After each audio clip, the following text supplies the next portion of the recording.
This is POCO F5, and today I would like to show how you can scan a document into a PDF file on this device. You will need to find and launch the Google Drive app. Then tap at the plus button to your bottom right, choose the scan option from the list, provide Google Drive app with the camera permission, then take whatever document you wanted to take the scan or to make the scan out of. Here's mine, and well, take a picture of this document. If you're satisfied with the result, you can proceed. If not, simply retake the picture. The following interface provides you with an opportunity to edit your file, or your scan rather.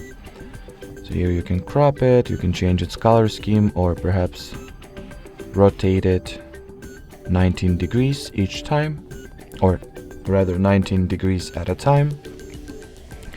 Then once you're ready to save it, just hit the respective save button, rename the document if you want to, or change the Google account or Drive folder that this file will be saved to. That's also an option, and here is the result.